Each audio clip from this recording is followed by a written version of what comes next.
The Night the Sky Learned to Play. Chapter 1. The Book That Should Not Have Been Sold. The book had no title. That alone should have been reason enough for Hermione Granger to put it back. It lay on a low shelf in a narrow Diagon Alley shop that claimed to specialize in discontinued magical theory. Dust clung to its spine as if the air itself had decided it was better left untouched. When Harry reached for it, the wood beneath his fingers felt oddly warm, like a hearthstone long after the fire had died.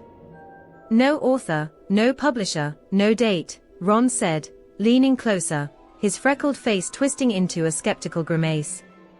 That's basically screaming cursed. Or at least, don't touch me unless you fancy turning into a toad. Hermione frowned, already opening it with the precision of someone dissecting a particularly tricky potion. Not cursed. Experimental. She turned a page carefully, her brown eyes narrowing as she traced the faded ink. These aren't standard spells. They are hypotheses. Transitional magic. Crossing principles that don't align with anything in Hogwarts curriculum. Harry felt it then, a faint pressure behind his eyes, the same sensation he sometimes felt just before sleep claimed him, or when the scar on his forehead prickled with unspoken warnings. The words on the page shifted when he tried to focus on them, as though they preferred to be understood sideways rather than directly, whispering secrets that demanded to be unraveled rather than read. "What's it called?" he asked, his voice low, as if the shop's dim corners might overhear. Hermione shook her head, her bushy hair catching the faint light from a flickering lantern overhead. "It doesn't say. But this section here," she tapped a diagram of interlocking circles, etched in silver ink that seemed to pulse faintly. "This looks like a threshold construct. Not apparition. Not portkeys. Something in between. A way to fold space, perhaps, without the usual anchors." Ron grimaced, stuffing his hands into his pockets. "Brilliant. Something illegal and confusing.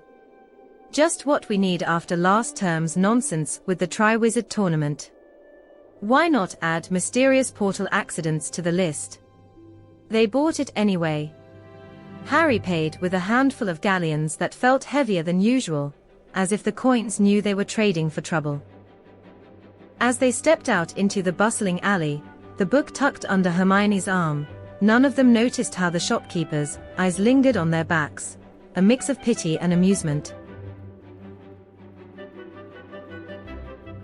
Chapter 2. Thresholds are not doors. They did not intend to open anything that night. The practice room at Hogwarts was empty, warded, and supposedly safe, hidden in the bowels of the castle, away from prying eyes like those of Filch, or the ever-watchful portraits. Hermione insisted on theory first, her quill scratching furiously across parchment as she mapped out potential risks. Ron insisted on standing well back, his wand gripped loosely but ready, muttering about how this was just like that time with the Whomping Willow, only without the tree trying to eat us. Harry, as usual, was the one holding his wand when things went wrong. He stood at the center of the chalk circle they'd drawn on the stone floor, the book propped open on a rickety stand. The spell was incomplete by design, fragments of incantations pieced together like a puzzle missing half its edges. That, Hermione would later realize, was the point. It wasn't meant to be controlled. It was meant to invite the unknown. "Focus on the intent," Hermione instructed from the sidelines. "Not just the words. Visualize the fold, like turning a page without lifting it." Harry nodded, his green eyes steady. "Allahumma Mundi," he whispered, the words tasting foreign on his tongue, drawn from the book's cryptic script. The air folded in on itself. It did not explode. It bent. Sound vanished first, swallowed into a vacuum that made their ears pop. Followed by light, dimming as if the torches had been snuffed by an invisible hand. In the center of the room, something like a tear appeared, not ripping outward, but peeling inward, as though reality itself had briefly forgotten how to stay closed. Colors bled through, shades of midnight blue and silver that didn't belong in the Hogwarts palette. And then someone fell through. Harry barely had time to react. He caught her by instinct alone, his arms wrapping around her slender form as she tumbled forward. She was human, or close enough to make the difference meaningless in the moment. Slender, cold to the touch, with dark blue hair that drifted as though gravity were optional, cascading like a waterfall under moonlight. Her eyes were closed. Her expression was distant, caught between sleep and waking, as if she'd been plucked from a dream mid-stride. The tear sealed behind her with a soft, final sound, like the sigh of a door closing on a forgotten room. No, wait. It didn't seal completely.